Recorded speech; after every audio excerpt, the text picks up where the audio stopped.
The massive alien ship descended through Earth's atmosphere, its metallic surface reflecting the sun's light. People all over the world stopped and stared at the sky. Some felt fear, others excitement, but everyone knew that life would never be the same again. Jack Harrison adjusted his tie for the 5th time. As Earth's lead diplomat, he carried the weight of humanity's future on his shoulders. The meeting room inside the United Nations headquarters had been prepared with care. A large round table, chairs for both humans and the visitors whose exact body shapes remained unknown. "Nervous?" asked Olivia Reeves, standing beside him. Commander Reeves wore her military dress uniform, medals gleaming on her chest. Despite being a decorated officer in the United Earth Defense Force, even she seemed small compared to the historic significance of this day. "Trying not to show it," Jack replied with a slight smile. The double doors swung open. 3 aliens entered, each different from the others. The tallest had blue skin stretched over a thin frame, standing nearly 8 feet tall with 4 arms. Another resembled a large insect walking upright, with compound eyes that reflected the room in hundreds of tiny images. The third looked almost like a jellyfish floating above the ground, transparent tissues pulsing with light. "Welcome to Earth," Jack said, stepping forward with his hand extended, then awkwardly lowering it when he realized the gesture might be meaningless to them. The blue alien touched a device on its chest. "We are representatives of the Galactic Confederation, a peaceful union of 17 spacefaring species. I am Ambassador Zrel of the Thedlan people." After introductions and initial pleasantries, they'd moved to the table. Olivia noticed how carefully the aliens sat down, how gingerly they moved. "You seem uncomfortable," she said. "Is our gravity causing problems?" The insect-like alien, who had introduced himself as Talvik, made a clicking sound. "Your world is extreme by Confederation standards. The gravity, atmospheric pressure, temperature variations, radiation levels, all are at the upper limits of what our environmental suits can manage." Jack and Olivia exchanged glances. This was unexpected. "We have a classification system for potential member worlds," Ambassador Zrel continued. "Earth falls into what we call the Deathworld category." "A what?" Jack asked. "A Deathworld. A planet with conditions so harsh that, by our standards, it should be impossible for intelligent life to evolve here. Yet here you are." Zrel's 4 hands made a gesture that might have been respect, or perhaps bewilderment. The jellyfish alien, named Elos, floated closer. "Your biology is fascinating. Initial scans show bone density and muscle mass far exceeding Confederation averages. Your bodies constantly repair radiation damage. You can survive injuries that would kill most species." "This is normal for us," Olivia said, her mind racing with the tactical implications. "If humans were naturally tougher than these aliens, we have come to invite Earth to join the Confederation," Zrel announced. "We believe all spacefaring species benefit from cooperation." Later, after the aliens had returned to their ship and the human delegation was alone, Olivia pulled Jack aside. "They're afraid of us," she said quietly. Jack nodded. "I noticed. They keep talking about our potential and the unique perspective we bring." "They're not being diplomatic, Jack. They're genuinely scared. Did you see how they reacted when I mentioned our Special Forces training? The insect one actually backed away." "Is that a problem?" Olivia stared out the window at the alien ship hovering above New York. "Not necessarily. Fear can be useful, but we need to be careful about how we present ourselves to the galaxy." 1 week later, Earth officially accepted membership in the Galactic Confederation. News broadcasts showed the signing ceremony, with Jack Harrison shaking hands with Ambassador Zrel while other alien representatives watched from a respectful distance. What the broadcasts didn't show was the classified briefing happening simultaneously at United Earth Defense Force headquarters, where Olivia Reeves addressed a room full of military leaders. "Gentlemen, ladies," she said, "we've learned something important. In the galaxy's eyes, we are the monsters, the thing that goes bump in the night." She smiled. and I intend to make sure we use that to our advantage. 5 years passed quickly. Earth found its place in the Galactic Confederation, and humans began to spread to the stars. The colony on Neoterra, a fertile world 30 light-years from Earth, had grown to nearly 50,000 people. Farmers worked the rich soil, growing crops that fed both humans and alien species across 3 star systems. Admiral Diane Scott stood at the window of her office in the United Earth Defense Force headquarters, watching rain fall on Washington, D.C. The weather matched her mood as she reviewed the urgent message from Neoterra. "Admiral, the rest of the team has arrived," her assistant announced. Diane turned to face the 6 officers entering her secure conference room. "Thank you all for coming on short notice. Please sit down." Captain Paul Winters, a man with a weathered face and alert eyes, took a seat nearest to her. His service record included 20 years in Special Forces operations before the first contact. "I'll get straight to the point," Diane said, activating a holographic display. "Neoterra is under attack by mercenary forces, mostly Clavax warriors, with some Zentari support units." The hologram showed reptilian bipeds with scale-covered bodies and powerful limbs. The Clavax were known for their fighting ability and lack of mercy. "How bad is it?" Paul asked. "Bad and getting worse. They've taken control of the northern continent already. We've lost contact with 3 farming communities." Diane's voice remained steady, but her knuckles turned white as she gripped the edge of the table. 243 civilian casualties confirmed so far. "Why aren't Confederation peacekeepers handling this?" asked another officer. Diane sighed. "Because the mercenaries are exploiting a loophole in Confederation law. They call themselves private security contractors operating on behalf of mining interests. The Confederation Council is tied up in debates about jurisdiction and legal definitions." She switched the hologram to show Neoterra's administrator, Greg Foster. His recorded message played, showing a tired man with fear in his eyes. "We can't hold out much longer." Greg's voice was barely above a whisper. "They're better armed, and they know our defenses. Our militia isn't trained for this. We need help. Please." The message ended. Silence filled the room. "What are our options?" Paul finally asked. "Limited and complicated," Diane replied. "The Council won't authorize direct military intervention, but they've given us what they call operational flexibility to protect our colonists." "Meaning what, exactly?" "Meaning they'll look the other way if we solve the problem ourselves, as long as we maintain plausible deniability." Paul leaned forward. "The Deathworld Operations Group." Diane nodded. "Exactly what I was thinking. How soon can a team be ready?" The first unit completed training last month. 12 operators, all veterans, all prepared for extreme environment combat. They can deploy within 48 hours. "Make it 24, Diane said. "And choose your team leader carefully. This operation will establish our reputation in the galaxy." Paul smiled slightly. "I already have someone in mind. Lieutenant Ryan Kelly. Smart, adaptable, and very creative in how he solves problems. Brief him personally. Make sure he understands the stakes." The next day, Lieutenant Ryan Kelly stood in a secure room deep beneath the Rocky Mountains. A man of average height with calm eyes, he studied the mission briefing with intense focus. Around him, 11 other Special Forces soldiers prepared their equipment. "Questions?" Paul asked when the briefing ended. "Just one, sir," Ryan replied. "Are we operating with any restrictions?" Paul considered his answer carefully. "The mission objective is to remove the mercenary threat from Neoterra. How you accomplish that is up to you. But remember, we don't want anyone to know humans were involved." "Understood," Ryan said. "We'll make it look like they picked a fight with the wrong planet."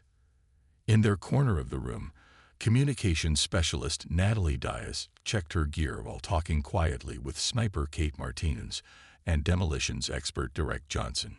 "So we're going to fight these Clavax warriors who supposedly evolved as apex predators?" Derek asked, loading explosive charges into his pack. Kate smiled as she assembled her long-range rifle. They may be predators, but they've never hunted humans before. The unmarked transport ship slipped into Neotura's atmosphere under cover of darkness. No running lights, no transmission signals, nothing that would alert the mercenary forces to their arrival. Lieutenant Ryan Kelly watched through the viewscreen as they passed over burned fields and destroyed settlements. "They've been busy," Derek Johnson said, checking his explosives one last time. The demolitions expert had brought enough firepower to level a small city. Ryan nodded grimly. "Intel says they've set up their main base in the abandoned mining facility near the Blackwater marshes." Natalie Diaz, her fingers moving quickly over her communications equipment, looked up. Smart choice. The marshes contain toxic gases and corrosive compounds. Natural barrier against attack. For most species, Kate Martinez added with a small smile. The sniper had been silent for most of the journey, but now her eyes gleamed with purpose. "They don't know what humans can handle." The pilot's voice came over the intercom. 5 minutes to drop point, Lieutenant." Ryan gathered his team. 12 men and women, each specialists in their fields, each volunteers for this mission. They wore no insignia, no flags, nothing to identify them as human military.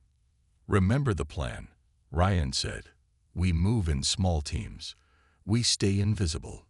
We hit their command structure first, then their supply lines. We make them afraid of the dark." The ship landed in a clearing 30 miles from the mercenary base. As the team disembarked, Ryan took a moment to appreciate Neotura's beauty. 3 moons hung in the night sky, casting silver light over a landscape that almost resembled Earth. Almost, but not quite. The trees were too purple, the grass too blue. "Comms check," Natalie said, and one by one, each team member confirmed their equipment worked. They moved through the alien forest like ghosts. Ryan led the way, followed by Natalie, Derek, and Kate. 8 other operators spread out in a loose formation behind them, alert for any sign of enemy patrols. After 3 hours of silent marching, they reached the edge of the Blackwater marshes. The stench hit them first, a mixture of rotten eggs and ammonia that made their eyes water. "Masks on," Ryan ordered. They pulled specialized breathing gear over their faces.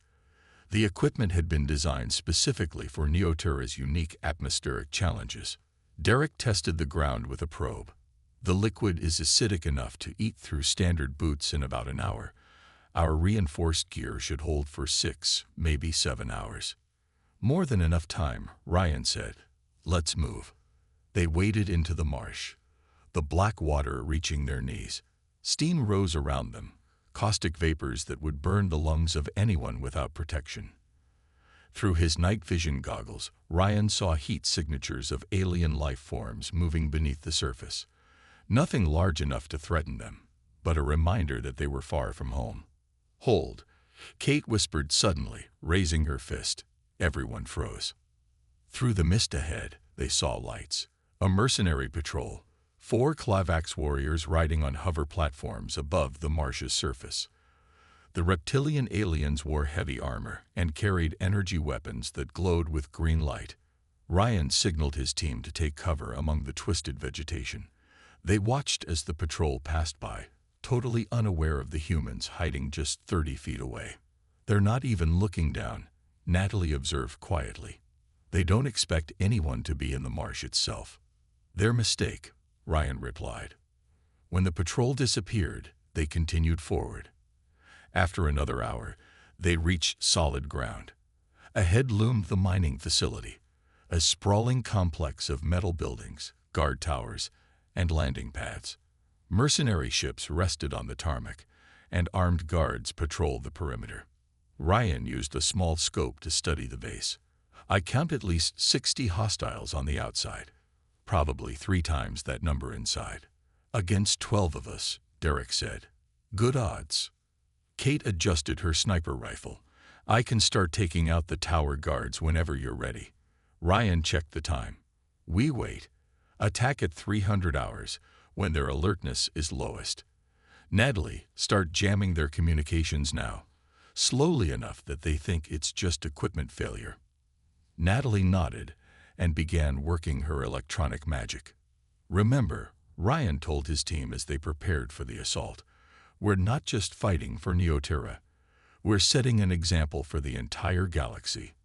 After tonight, mercenaries everywhere will think twice before attacking human colonies. In the darkness, 12 humans from Earth waited patiently, their eyes fixed on their targets. The hunt was about to begin. Inside the mining facility, 7 Clavax commanders gathered around a holographic map. Their leader, a scared veteran named Grak, pointed to areas marked in red. "We will take these farming settlements next," Grak said. His voice was deep and raspy. "The humans have good weapons but poor tactics. They try to protect everyone at once, which means they protect nothing effectively." The other mercenaries nodded in agreement. None of them had lost a battle against humans yet. The colonists fought bravely but were no match for professional warriors. "What about reports of reinforcements from Earth?" asked one commander. Grak laughed. "Just rumors. The Confederation rules prevent direct military intervention. These humans respect rules too much. It makes them weak." Suddenly, the lights flickered and went out. Emergency lighting came on, bathing the room in dim red glow. "Power failure again," growled a Clavax officer. "This primitive facility is barely functional." Grak wasn't so sure. "Check the perimeter." "And someone fixed the communications. I haven't received any patrol reports in the last hour." Outside the facility, hidden in the toxic marshes, Ryan gave the signal. "Execute." Kate took position on a small rise, her sniper rifle steady. Through her scope, she could see the guard towers clearly. One by one, she took out the guards with silent shots. They fell without raising alarms. Derek moved forward with 2 other team members. They placed explosive charges at key points around the base, not to destroy it yet, but to create diversions when needed. Natalie sat cross-legged on dry ground, surrounded by electronic equipment. "Communications fully jammed," she reported. "Their internal systems are showing random failures. They think it's equipment problems." Ryan nodded. "Phase 2. Let's move." 4 teams of 3 operators each approached the facility from different directions. Ryan led his group toward the main power generators. They moved silently, using the shadows for cover. 2 Clavax guards walked past, their scaled skin reflecting the moonlight. They were talking, completely unaware of the humans just feet away. "I heard they took 3 human females from the last settlement," one guard said. "The boss gives them to whoever kills the most colonists." The other guard laughed. "Maybe I'll get lucky tomorrow." Ryan gave a silent hand signal. 2 operators moved like lightning. Knives flashed in the darkness. The guards died without making a sound. "All teams report," Ryan whispered into his comm. "Team 2 in position at the armory. Team 3 at the barracks. Team 4 at the command center." "Execute on my mark," Ryan said. 3, 2, 1, mark. Across the facility, chaos erupted. Small explosions blew out key power junctions. Lights failed completely. Alarms blared briefly, then fell silent as backup systems also failed. Confused mercenaries rushed out of buildings, weapons ready but with no clear target. They fired blindly into the darkness. Ryan's team moved through the confusion like water through cracks. They neutralized enemies with silent efficiency. A knife here, a stranglehold there, a precisely placed shot when necessary. They left no wounded, only the dead. Inside the command center, Grak heard the explosions and grabbed his weapon. Defensive positions, all warriors to their stations. But the communications system was down. His orders reached nobody. Around him, other commanders drew their weapons and formed a circle, backs to each other. "Who is attacking us?" one of them demanded. "Colony militia doesn't have this capability." "Quiet," Grak hissed. "Listen." They stood in silence, straining to hear over the distant sounds of combat. Footsteps approached the command center door, then stopped. Something metallic rolled into the room. A small cylinder. Grenade, Grek shouted, diving for cover. But it wasn't an explosive. The cylinder released a dense cloud of gas. The Klavax commanders coughed and choked as the paralytic agent filled their lungs. One by one, they collapsed to the floor, conscious but unable to move. The door opened. Through blurry vision, Grek saw figures enter the room. They wore dark clothing and breathing masks. They moved differently than any species he knew, efficiently, purposefully, without wasted motion. One figure approached and knelt beside him. Grek felt true fear for the first time in decades. "Who? What are you?" he managed to ask. The figure removed its mask, revealing the human face. Ryan smiled coldly. "We're your worst nightmare," he said simply. "And we're just getting started." News of the devastating defeat spread quickly through mercenary networks across the galaxy. 3 days after the attack on the mining facility, the surviving Klavax gathered on their transport ships and fled Neoterra. They left behind most of their equipment and many of their dead. On the mercenary homeworld of Klavan, a massive creature with red scales and yellow eyes sat on a throne made of bones. Warlord Drax was the unquestioned leader of the largest mercenary fleet in the sector.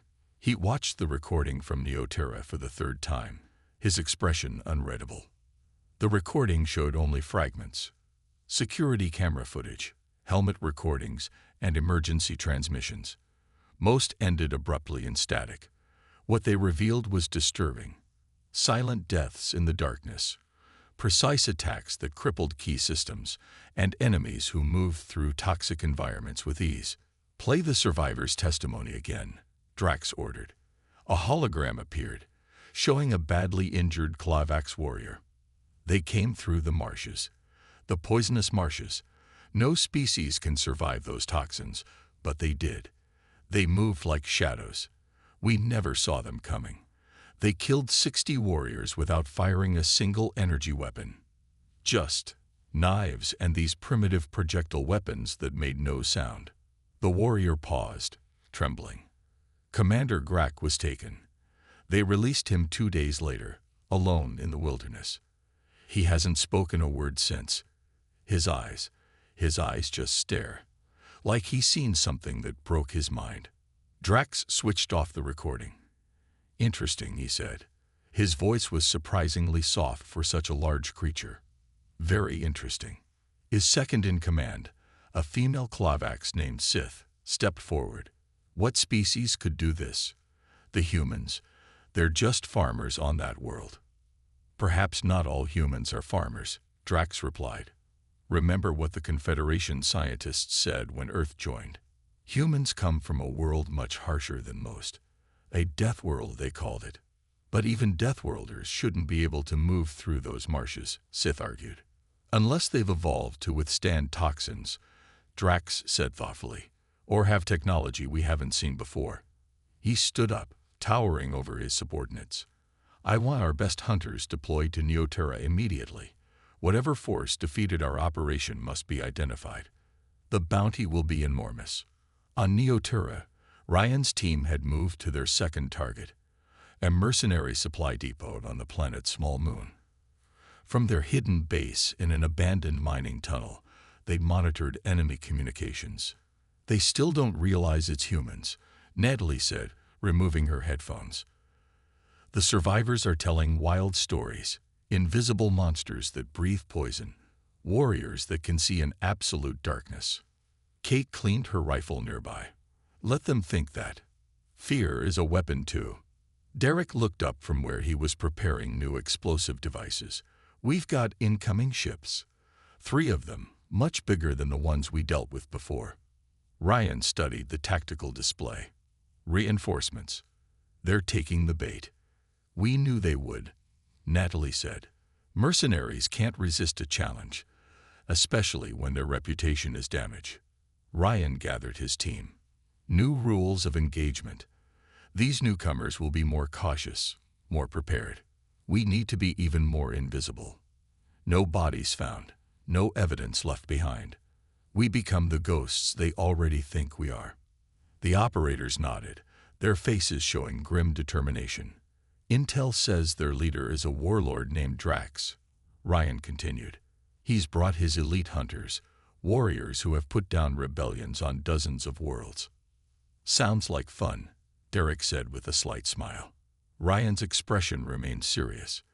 They're setting up their main base in the southern continent, away from the marshes. Smart move. We'll need to adjust our tactics. Kate looked through the viewport at the planet below. They think they're the hunters, she said quietly. They don't realize they're the prey. On Neotura's surface, the mercenary ships landed. Heavily armed Klavax warriors disembarked, led by a scared commander named Verok. They set up defensive perimeters immediately, scanning the surroundings with advanced equipment. Be alert, Verok told his troops. Whatever we're facing, it's like nothing we've encountered before. In the distance, hidden in the tree line, a single human watched through high-powered binoculars. Ryan smiled coldly. The real hunt was about to begin. 3 days passed. The mercenary forces established their base camp in a clearing surrounded by tall trees. They built defense towers and set up energy barriers. Motion sensors and heat detectors formed a ring around the camp. Commander Verok was taking no chances. Nothing gets in without us knowing, he told his warriors. We have over 200 of our best fighters here. Whatever attacked the mining facility won't surprise us. His second-in-command wasn't so confident. But what if they don't attack us? What if they wait for us to come to them? Verok frowned. Then we will hunt them down. We start tomorrow. 3 teams of 20 warriors each will sweep the surrounding areas. Back at their hidden base, Ryan received a message from Admiral Scott. Her face appeared on the secure communication screen. Lieutenant, the situation has changed, she said. Our satellites show 3 mercenary cruisers in orbit. They've deployed significant forces to the southern continent.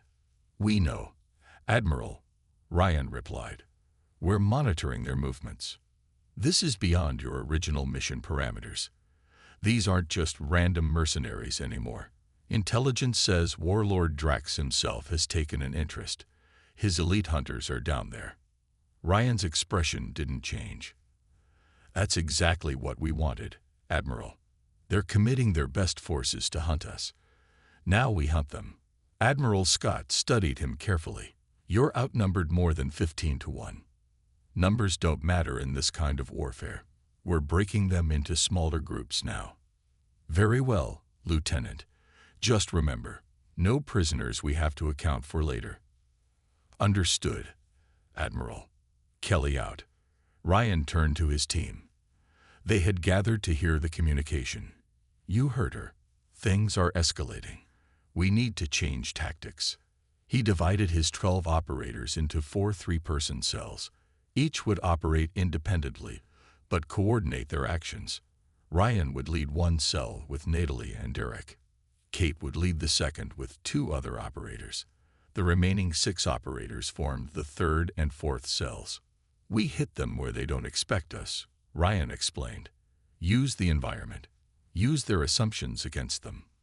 The next morning, Verok sent out his first hunting party, 20 Klavax warriors led by an experienced tracker. They moved through the forest in a wide line, weapons ready. Hidden in the branches above, Kate watched them pass below. Her 2 teammates were positioned 50 yards away on either side. She spoke softly into her comm. They're heading toward the river crossing. Just as we predicted. Ryan's voice came back. Spring the trap. At the river crossing, the mercenaries paused. The water was deep and fast-flowing. The Klavax species did not swim well. Their dense bodies tended to sink. We'll use the fallen tree as a bridge, the leader decided, pointing to a massive trunk that spanned the river. As the first 5 warriors crossed, Derek triggered his remote detonator. Small charges hidden under the tree bark exploded, not enough to destroy the tree, but enough to shake it violently. The mercenaries lost their balance and fell into the rushing water. Their heavy equipment dragged them down. Their panicked shouts turned to gurgles as the river swept them away. The remaining mercenaries opened fire blindly at the surrounding forest. Energy beams cut through trees and vegetation, but hit nothing. From 3 different positions, the human operators threw small devices that landed among the mercenaries. The devices released the same paralytic gas used at the mining facility. Within seconds, half the remaining mercenaries collapsed. The survivors retreated, dragging their unconscious comrades. They fired continuously behind them, trying to hit enemies they couldn't see. When they finally reached their base camp, only 7 of the original 20 returned. Commander Verak listened to their report with growing anger. They knew exactly where we would cross the river, one warrior gasped. They used the water against us. 5 drowned. Then they used some kind of gas. Did you see them? What species? Verak demanded. The warrior shook his head. Never saw them. Not once. They attack like ghosts. Verak slammed his fist on the table. No species can hide that well. Whatever they are, they can be killed. Double the size of the next hunting party. We go out at dawn. In their hidden observation post, Ryan smiled as he listened to the intercepted communications. They're sending out 40 warriors tomorrow, he told his team. And they're heading for the highlands. The high-gravity zone, Natalie said. Perfect. They still don't understand what they're facing, Derek added. And that, Ryan said quietly, is why they'll lose. After 2 weeks of constant attacks, the mercenary forces were in disarray. 70% of their warriors were dead or missing. The survivors gathered at their last stronghold, a fortified plateau with clear views in all directions. No trees, no cover, nowhere for enemies to hide. Commander Verak, one of the few remaining leaders, limped as he inspected their defenses. An explosion 3 days ago had sent shrapnel into his leg.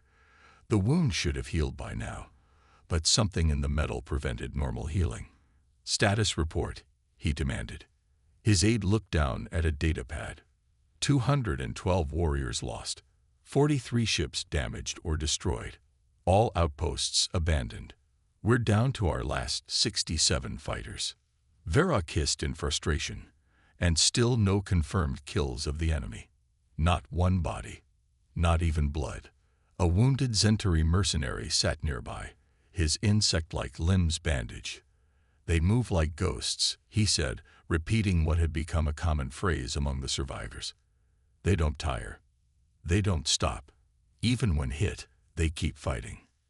Nonsense, Verak snapped. Every species has weaknesses. We just haven't found theirs yet. The plateau had one vulnerability, its water supply. A purification system pulled water from underground sources, making it safe to drink. Without it, the mercenaries would have to leave their fortress within days. Underneath the plateau, having infiltrated through a maintenance tunnel, Derek Johnson worked quietly. He added chemicals to the water system, not deadly poison, but a powerful sedative that would take effect slowly. Behind him, 2 other operators kept watch, weapons ready. Done, Derek whispered into his comm. The sedative will start working in about 6 hours. Subtle at first, then stronger. 2 miles away, hidden among rocks, Kate set up her sniper position. Her rifle was aimed at the plateau. At this distance, no alien sniper could make an accurate shot, but Kate had trained on Earth, in much higher gravity. Her muscles and reflexes were superior. She could hit targets that others considered impossible. In position, she reported. I have visual on Commander Verak. Ryan's voice came over the comm.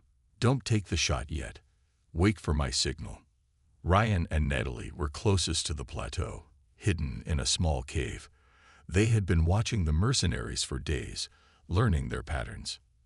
They know they're losing, Natalie said quietly, studying the enemy through binoculars. But they don't understand why. Ryan nodded. That's our greatest advantage. They still think they're fighting another alien species with special abilities. They haven't realized it's just humans. As night fell, storm clouds gathered above the plateau. Lightning flashed, and thunder rolled across the sky. The mercenaries took shelter in their buildings, leaving only essential guards outside. Perfect timing, Ryan said, watching the storm build. Their sensors will be compromised by the electrical interference. Natalie jammed their internal communications. Natalie activated her equipment. Commencing now. Their comms will start failing in random patterns. They'll think it's the storm. Ryan spoke to all teams. Execute final phase. Move in from all directions. Remember, we need Commander Varrock alive, but weakened. Through the rain and darkness, 12 human operators approached the plateau from different points. Guards stationed at the perimeter, already struggling to see through the downpour, never noticed the shadows moving past them. Inside the main building, Varrock felt strangely tired. Many of his warriors had already fallen asleep at their posts. Something was wrong. He tried to call for alerts, but the communication system was malfunctioning. The first explosion came from the north side of the compound, then another from the east, and a third from the west. Not devastating blasts, but enough to create chaos and confusion. Defensive positions. Varrock shouted, but his words slurred slightly. His warriors responded slowly, their reactions dulled by the sedative in the water. As he stumbled outside, Varrock heard something whistle through the air. Pain exploded in his shoulder as a projectile, not an energy beam, but a physical bullet, struck him. He fell to his knees, green blood flowing from the wound. Around him, his warriors were falling one by one. Not dead, but injured and incapacitated. Through the rain and smoke, Varrock caught glimpses of dark figures moving with incredible speed and precision. For the first time in his long career as a mercenary, Varrock felt true fear. He made a decision that would change galactic history. All forces, he croaked into his barely functioning communicator. Full retreat. Abandon planet. I repeat, abandon planet. 6 months after the Battle of Neoterra, representatives from the major mercenary factions gathered on a neutral space station in the Outer Rim. The meeting was unprecedented. Groups that usually fought each other now sat at the same table, united by a common concern. Warlord Drax, still the most powerful mercenary leader in the sector, called the meeting to order. His yellow eyes moved slowly across the assembled aliens. "We all know why we're here," he said. "To discuss which worlds to avoid in our future operations." A holographic map appeared above the table, showing hundreds of star systems. Drax touched a control, and dozens of worlds turned red. "These are human colonies or worlds under human protection," he explained.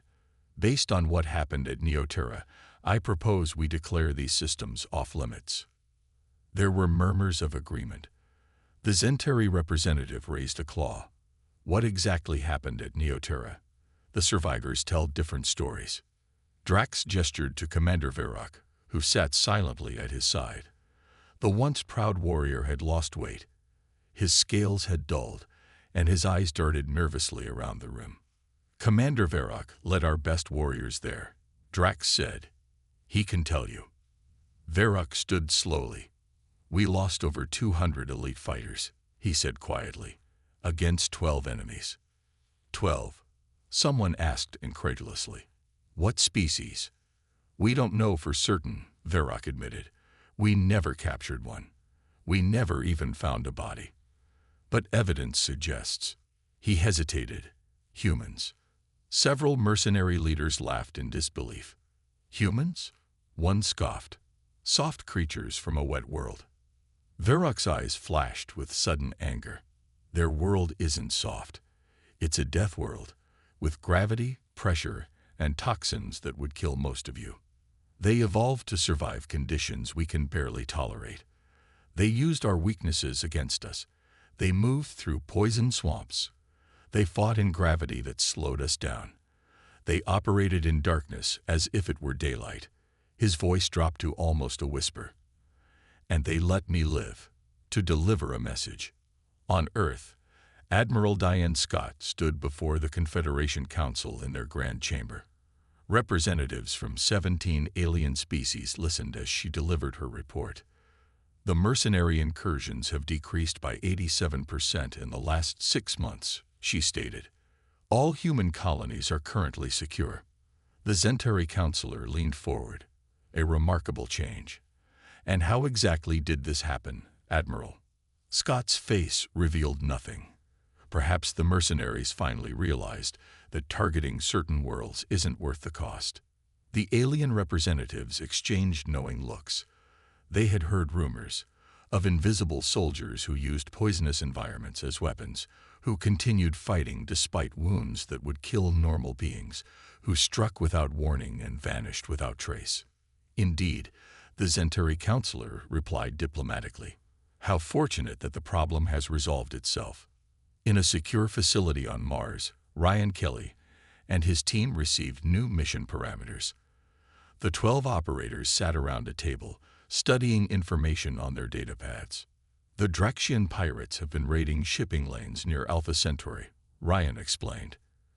"Confederation Council won't act officially, but they've given us another green light." "Same rules as before?"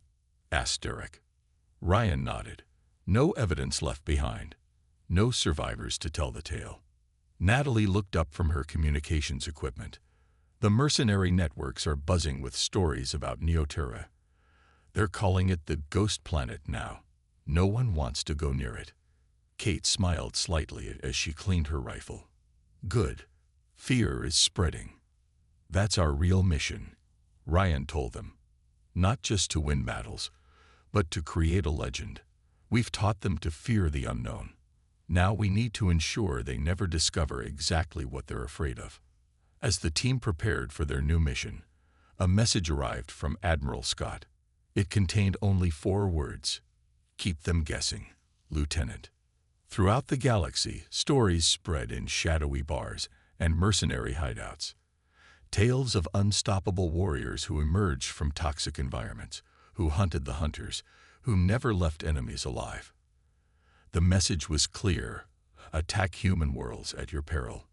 No mercenary ever returned to Neoterra. Some planets, the veterans said, were simply not worth the price, especially when that price was paid in blood to an enemy you never even saw.